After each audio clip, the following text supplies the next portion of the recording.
Were these infamous stories about the galaxy's favorite princess showing off her drug-taking method in the middle of a Star Wars flick? Or rumors of on-screen family members refusing to meet up in reality actually true? Well, let's take a closer look and find out, you scruffy-looking nerfherder. Because I am Gareth, this is What Culture Star Wars, and here are the 10 most notorious Star Wars urban legends. Number 10, a moody and intense Adam Driver turned down a dinner with Mark Hamill. Back when Episode 8 The Last Jedi was still in production in 2017, the legendary Mark Hamill told a story of how the star playing his on-screen nephew Adam Driver turned down a rather intriguing offer during the shooting of the film. According to the Luke Skywalker actor, the very moody and intense bloke behind Kylo Ren didn't take him up on the offer to go out for lunch and spend some time together. Hamill felt that the two characters would have likely been on good terms at one point, noting how Luke probably babysat for you, and thought it would perhaps be helpful to hang out a little. Driver's apparent refusal to sit down for food with the Star Wars icon painted a picture of a committed performer who was purposely isolating himself from the rest of the cast. But that's not entirely the truth. As the Ben Solo thespian would eventually reveal on the Rich Eisen show last year, he was well up for that meal with Hamill to talk about their characters. The only reason that dinner never went down was due to the pair's schedules not lining up, with Driver ultimately adding, "I mean, my god, who turns down a dinner with Mark to talk about your character? That would be crazy." So there you have it. This urban legend of an intense Driver refusing to meet Hamill because he wanted to stay in character was entirely false. Number 9, the Wampa scene was created to mask Mark Hamill's injuries. In the wake of fracturing his nose and cheek in a car crash back in 1977, Mark Hamill's face looked noticeably different during his appearance in Star Wars sequel Episode 5 The Empire Strikes Back. It didn't take long for people to wonder whether the scene involving the terrifying Wampa attacking Luke Skywalker on Hoth was written into the script as a way of explaining the star's injuries. And one of the first Star Wars urban legends was soon born. Despite it being noted by George Lucas in the movie's DVD commentary that this moment definitely wasn't added after Hamill's crash, and had been written before, many still questioned if that was actually the truth. Some years later though, Lucasfilm creative art manager Phil Szostak took to Twitter/X to bust or confirm a number of interesting Star Wars myths, and among them was this Wampa urban legend.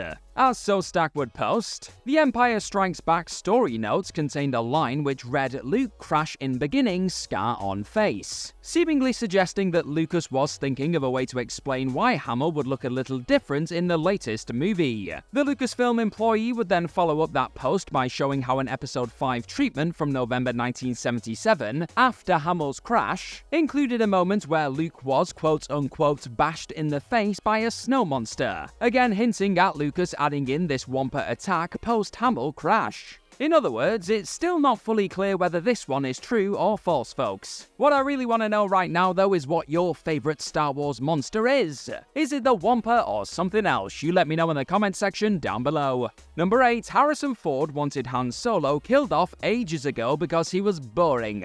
While one version of this urban legend told the story of a Harrison Ford who had been begging to see Han Solo killed in the Star Wars universe since Episode 6 Return of the Jedi, the star actually wanted this smuggler dead before that. Ford himself has since gone on record via Conan to confirm how he did feel Solo should have sacrificed himself for his pals in that last original trilogy movie, saying that moment could have added a little extra gravitas to the flick. But he also went out of his way to plead to George Lucas to have him killed in the prior entry too. That's right, while filming The Empire Strikes Back, the mind behind the galaxy far, far away himself remembered Ford yelling, "Kill me, kill me, kill me," throughout the whole shoot. Lucas simply could not murder his Solo though, because he had this love thing going on. So he gave him the next best thing instead, that being put you in a slab of concrete and ship you off to Mars, as Lucas put it. And while another urban legend also had it that Ford wanted to force a Solo death just because he was bored of the figure, the actor eventually admitted that he just thought it was the best way to use his character. And in his words, "Not because I was tired of him or because he's boring."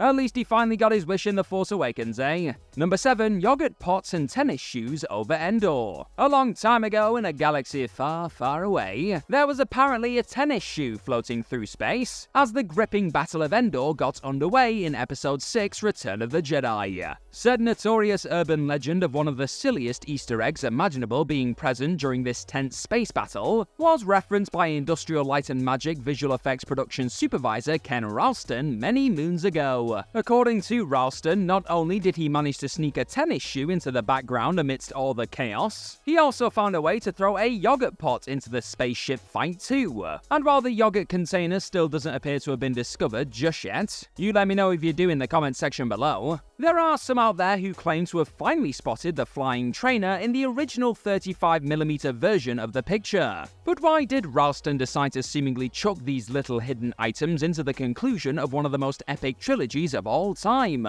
Well, as he put it, it's like there's all this stuff going on and I thought, hey, it'd be fun. It was my way of just saying, see what you can get away with. Fair enough. Number 6. George Lucas had the whole thing mapped out from the start. Though some would have you believe George Lucas had his entire 2 Star Wars trilogies and a further sequel trilogy planned out from the very beginning, this particular urban legend simply is not true. Lucas was just keeping his fingers crossed that his first Star Wars adventure connected enough with the audience that he was allowed to continue telling this space fantasy tale in additional sequels and an eventual trilogy. And after that first film became a hit, he was mostly just making it up as he went along, something he'd later even seemingly admit in a letter to lost showrunners Damon Lindelof and Carlton Cuse. Luke and Leia going from smooching potential love interest to brother and sister, and Darth Vader being Anakin Skywalker all along despite there being no evidence of this before his draft of Episode 5, are just a few of the examples of Lucas evidently just figuring a lot of this stuff out as he went. Sure, he may have had dreams and a general idea of what future Star Wars stories could contain all those years ago, but Lucas having an entire 9-film story pretty much outlined and planned since day one is an untrue urban legend and nothing more. Cheers for checking out this video today, folks, and hit that subscribe button down below for more What Culture Star Wars in your corner of this galaxy. Number 5. Footage of Luke and Biggs was included in an early cut. The Skywalker saga boasts some of the most memorable moments ever to land on the big screen, but it also has a rather fascinating collection of deleted scenes that never made their way into cinemas. Depending on who you talk to, however, there was actually one eventually cut out exchange between 2 characters that did apparently find its way into a movie theater back when the first Star Wars released in 1977. This urban legend states that the conversation between Biggs Darklighter and Luke Skywalker at Toshi Station on Tatooine was actually still a part of the movie's theatrical cut in certain cinemas. In reality, this chat was only ever present in the original Star Wars storybook, the novelization of the movie, a comic, and in the Star Wars radio drama. So it's likely fans just assumed they'd seen this moment on the big screen or their TV all those years ago, after consuming the various other versions of the Biggs Luke scene in other media. Number 4. Carrie Fisher's coke nail. The late great Carrie Fisher didn't shy away from talking about her history of drug use, and the Princess Leia Organa star even noted many years ago that she actually did cocaine on the set of The Empire Strikes Back. That brings us to the urban legend of Fisher's apparent coke nail being visible at points during the original trilogy, with some folks opting to grow one of their nails longer as a way of scooping the drug for a quick fix. However, Fisher herself would ultimately debunk this particular tale on Twitter/X in 2012, telling her followers, "I never use my fingernail for drugs. I use dollars or tiny spoons like any other respectable former drug addict." Again, Fisher had already openly admitted to taking the drug on set, and talked about her addiction struggles over the years, so it's safe to assume she probably wouldn't feel the need to lie about this infamous coke nail urban legend. You heard the princess, this one was false, folks. Number 3. Mark Hamill accidentally says Carrie rather than Leia. Keeping with the galaxy's favorite princess for this next notorious urban legend, it was long believed that Mark Hamill actually uttered the name of his co-star during one wonderful moment in 1977's Star Wars. As Luke, Leia, and Han celebrate the destruction of the first Death Star, people could swear they heard Hamill scream Carrie as he hugged an incoming Fisher. However, as Hamill himself would spend the next few decades trying to make clear, that entire moment was was actually dubbed over, and the actor definitely did not say Carrie when re-recording the line. According to the Skywalker star from as far back as 1996 in an AOL chat, with Luke trying to say there she is as he finally found his pal/sister in the crowd. Despite Hamill's 90s explanation, fans still continue to nudge the actor over whether this Carrie urban legend was true or false. This thespian is still adamant that in-jokes were not allowed though, and that the rumor is total BS, stating that George Lucas would never have allowed me to say Carrie even if I wanted to as a joke, which I didn't. It makes no sense. Hamill has repeatedly spoken, people. This apparent mistake/hidden joke is anything but. Number 2, a rocket-firing Boba Fett action figure was made and shipped. For a character who barely does much of anything within the original trilogy, it's quite remarkable just how popular the Beskar-wearing badass known as Boba Fett became. The hype was real when it came to this instantly iconic bounty hunter, even before he made his big screen debut in The Empire Strikes Back. So when fans were offered the chance to get their hands on a rather cool-looking Boba Fett Kenner action figure, complete with rocket-firing feature, as part of a mail-in rebate promotion in 1979, many understandably jumped at the chance. However, though many claim to have ultimately received this super rare version of the awesome toy, the fact the aforementioned firing backpack was deemed a choking hazard led to that specific toy being altered so that the rocket was very much attached to the figure. A few prototypes were made, sure, with one even selling for a whopping $236,000 in 2022. But none of the rocket-firing toys were ever sent out to consumers, no matter what certain Star Wars fans try to tell you.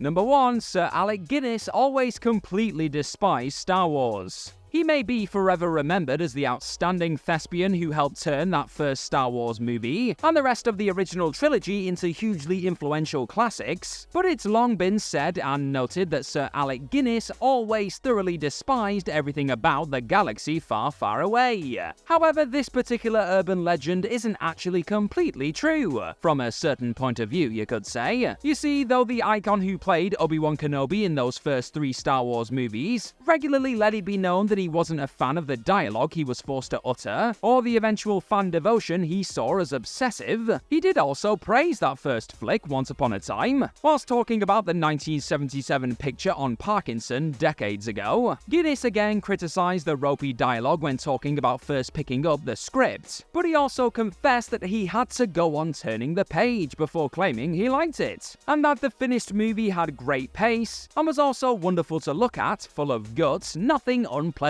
Sure, he would eventually admit to shriveling inside whenever the film was mentioned to him as the years rolled by, and would even go as far as to tell The Guardian, apart from the money, I regret having embarked on the film. But Guinness clearly didn't always feel this way about Star Wars, and even had a few positive things to say about A New Hope around the time of its release. So while this Obi-Wan Kenobi evidently wasn't a fan of the reaction to the movies, the urban legend of Guinness always hating all things Star Wars isn't actually entirely true.